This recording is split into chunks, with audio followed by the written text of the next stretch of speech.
Why don't you talk a little bit about how you can do a better job connecting people? When people talk about, how recruiting sucks and it's so hard to find people and so on, which we all complain about, and whenever you see a job being open in a company, people go, "Oh shit, we need to hire someone," right? Where it should be the opposite. It should be like, "Oh great, we're gonna find somebody fantastic," and look at it as an opportunity rather than as a threat.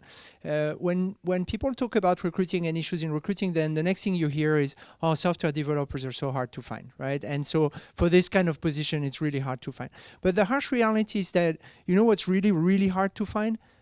A good sales guy, a good driver, a good janitor.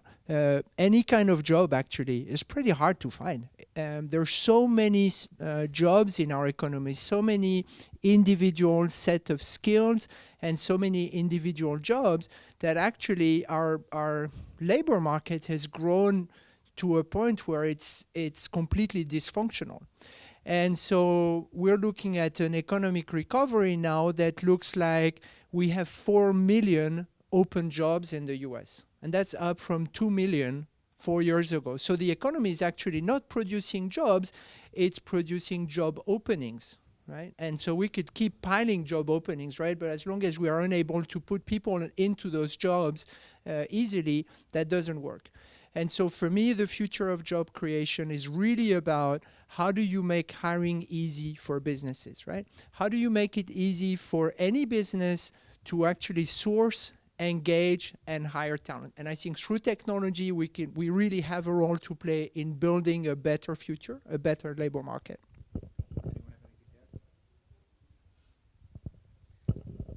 I just want to agree really strongly.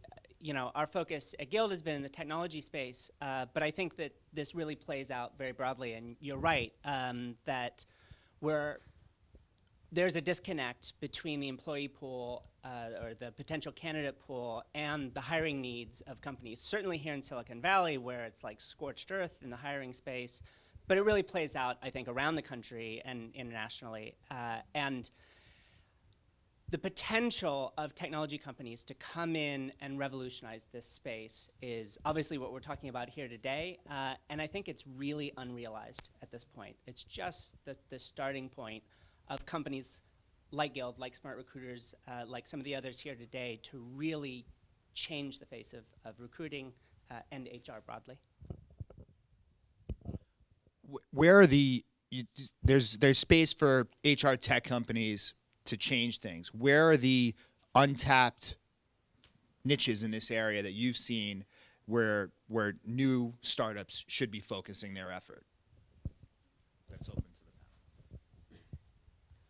the panel.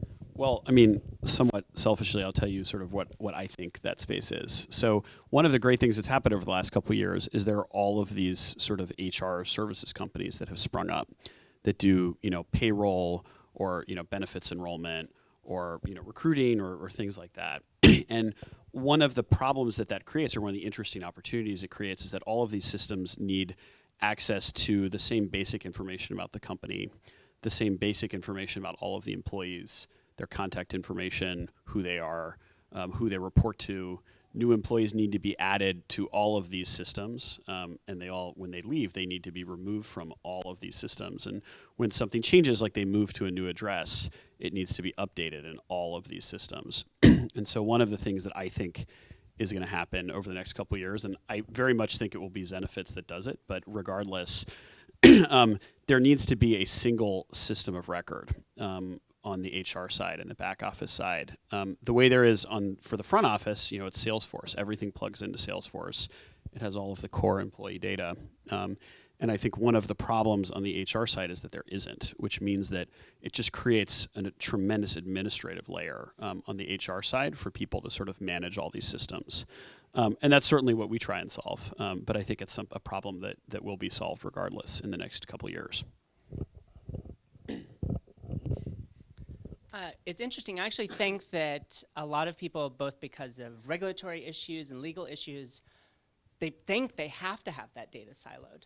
And they're resistant, I think, sometimes to the idea of, oh, we'll have one system which will handle everything. Oh, gosh, if you have one system, then how do you know that you aren't giving an advantage here to this recruitment process? And suddenly you end up in this sort of HR nightmare, which is what everyone's vision of what HR is about.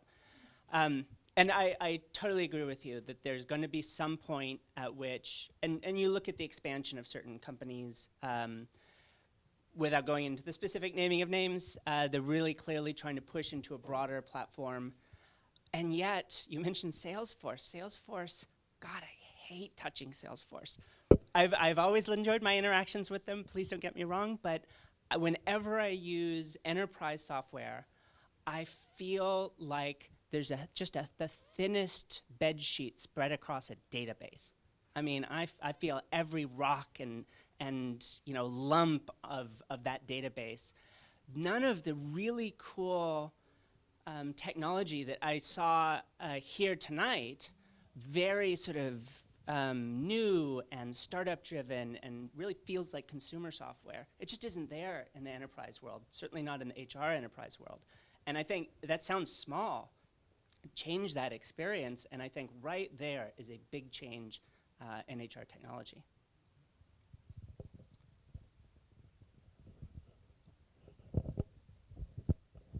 If there's anyone from Salesforce here, we'll give you a chance to respond in a few minutes. I think Vivian brings a good point, right? And to Salesforce credit, they were invented before consumer software existed, right? And I think that goes with a trend that we have only just started to feel, which is that the tolerance of people to crappy software is just going down very, very, very, very fast, right? And we all are consumers here. And we all interface with old school enterprise software, but not for long anymore. And so this consumerization of enterprise software, which led the bring your own device in the office, and it's now bring your own software. And we at SmartRecruiters have this is our strategy. I mean, the whole company is built on this, right? We delight the hiring manager. We don't go and talk to recruiter, HR, or CEO and say, sign up and do something. We just grab a hiring manager or recruiter and make their life so easy, make it so delightful for them, and then we grow from within, right? And I think more and more companies have this approach, and that means that we are contributing to promote a connected world in which things can be done in a far more effective way than they have in the past. And I think if I have to make one prediction for 2014 and forward as to how this world of job creation evolves is we are all connected in this room, right? I don't think there's anyone in this room that's more than 3 degrees away from me, right? We would agree to that. And so if you think of my network and then you think of, you add to that the network of David and then the network of John and the network of Ben and of the rest of the SmartRecruiters employees, we have 50 people collectively. I think we're already connected to every single person we will hire in the next 5 years, right? We're already connected. So there's just one question. How do you leverage this connection to engage, build up a conversation, and ultimately hire that person, identify that person, right? So I think recruiting in the social web is a very, very different world than the one we know. And it doesn't have a resume. It doesn't have an application form. It doesn't have an applicant tracking. It doesn't have notions of you're rejected. All these kind of old school ways of recruiting, which arguably were imported from, how you apply to a job in the 60s, filling in a form, right? And then the internet appeared and we put in those forms online. We called it applicant tracking system. Some legal regulations came on top, and that's the state of the market.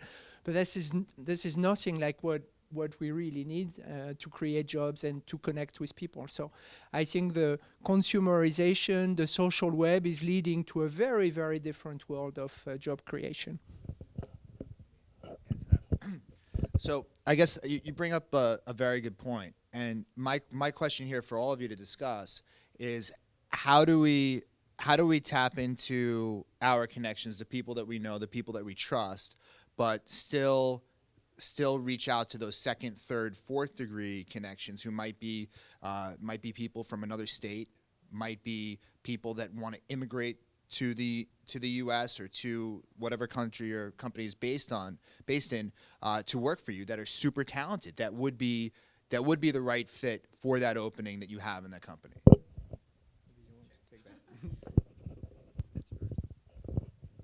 Yeah, to answer that question, I mean, I'm coming from, of course, the legislative approach here, and so we basically I myself have come across, several HR professionals and just entrepreneurs, everybody in the broader tech community who have expressed their concerns and their frustrations around recruitment, around hiring, folks from overseas. And for us, of course, that is a strong issue. It's a very important issue that we want to address. And we realize that it is virtually impossible with our existing immigration system to allow those who are talented to basically work here or start their companies here. For Forward, it's very important because, I mean, I believe it was in April of 2013, we basically tapped out all of the H-1B visas, which is, of course, the visas that high-skilled workers are allowed to apply for in a matter of 5 days. So I think we're capped at 65,000 currently. And so for us, what that means is we, of course, need to make a change. And so how do we tap into this market? For us, we know that the tech community is well connected, and everybody essentially, like you said, there's just like 2 degrees of separation. And we just want to make sure that we are streamlining that process in whichever way. And that's, of course, by engaging with the broader tech community and listening to, ways in which we can bring this to members of Congress so they can act on it. And that's kind of the perspective that we're coming from as far as those who are looking to come and build a business here. Again, we know that there's urgency around that. And so, we're hoping that we can do something about that. Again, from the policy end of things, back in June 27th, we passed the Senate bill. The Senate passed a bipartisan bill. It was a unanimous vote. I believe it was 68 to 32, excuse me, where, one of the main goals in Title IV is to increase the cap of H-1B visas. And so that's going from 65,000 to 115,000 to 180, depending on economic demand. And so for us, that means job creation, and for us, that means more opportunity, as well as streamlining the process for HR professionals, who I'm sure see a lot of these issues where they cannot hire the talent, the brightest, to stay here and work for these tech companies.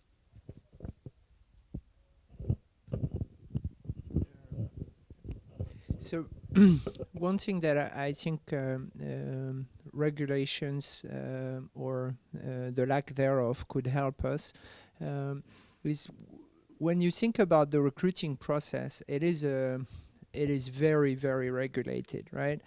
And it's a complex issue because sure, you don't want to discriminate people. Mostly that's kind of the main problem in recruiting. Why didn't you get the job? And so over the years, we've added, protected class and processes and so on to a point where it's kind of ridiculous, right? So we have most companies operating a process that doesn't work for them, doesn't work for the candidate, isn't really helping out, but it's forced upon by diversity and by regulation, and in particular by EU regulations. Now the question becomes, if we live in a more transparent world, does this drive good practices? So does transparency drive good practice, so less discrimination? Or does transparency drive bad practice, like, oh, I don't like how this person looks, I'm not going to invite them for an interview, right?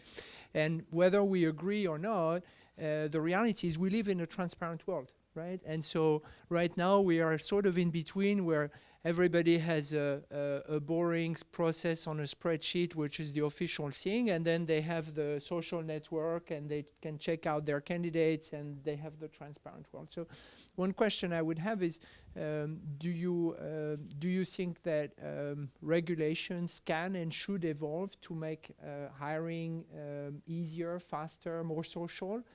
or do you think protection is important? Whoever wants to speak that. That's an interesting question. So one thing that we found in doing an analysis of our data, so we have a database of about 7 million developers, and to avoid some of the issues that you implied, like, let's be blunt, if you want to get a job at Dropbox, you're better off having been born in San Francisco than St. Louis. Well, how completely arbitrary is that? There's no great developers in St. Louis? No, of course there are, but if you live in San Francisco, it's more likely your social network connects with people that happen to work in San Francisco, including the employees of Dropbox. That's completely, forget Kinshasa, but we shouldn't. Just here, we see this effect. Clearly being able to recruit on recommendation is a powerful tool. It is successful. Everyone knows that it works. But there was a great article very recently in Harvard Business Review, and there's a ton of research around this, that those sorts of recruiting tools essentially enforce a certain status quo, right? There's a certain set of employees at a company. You hire the people that they know, you end up with similar types of employees in your company. And it leaves out a large segment of the workforce, not because anyone's being discriminatory or making bad decisions. Actually, they're making good short-term decisions. They're finding great talent. But long-term, for us at a national level or at a regional level, we aren't really making the most of our workforce. We're leaving out a whole slew of people that could be great. So when we look at the 7 million people in Guild's database, and we go through algorithmically and actually rank them by assessing their code and looking at other signals we collect from 100 different sites online, we ideally want to be able to say this person is the right person for your job. Doesn't matter what their educational background is, doesn't matter where they worked, it doesn't matter where they're from. This is the right person for the job right now. Now, maybe it's a bit ideal to think that we'll actually make the perfect recommendation in every case, but what we found is we look at the top-ranked people in our algorithm set, and for all the ones that have amazing credentials, and the classic credentials that a lot of us look for, they went to Stanford, they worked 5 years at Google, what have you, there are 10 to 100 times as many people that we rank just as highly that don't have the same traction getting jobs in the workforce. And then that's ignoring, again, all of these people from someplace else that don't have any access to this sort of hiring process, the hiring pool. And it's difficult because we're doing the right thing. Using this sort of technology is the right decision, and yet we're shortchanging ourselves in the long run. And then there's a tension between whether we rely on legislative solutions or we're totally rely on transparency. I like to think some of the tools that people are showing here tonight are showing the power of transparency. But I do think that there's a role for this and a real role for us. You don't have to think of it as government intervention if you don't want to. Just for us to collectively think, if San Francisco, if the Bay Area wants to remain the tech hub that it is, what do we need to do as a group to make certain that we actually have the best workforce in the world going forward?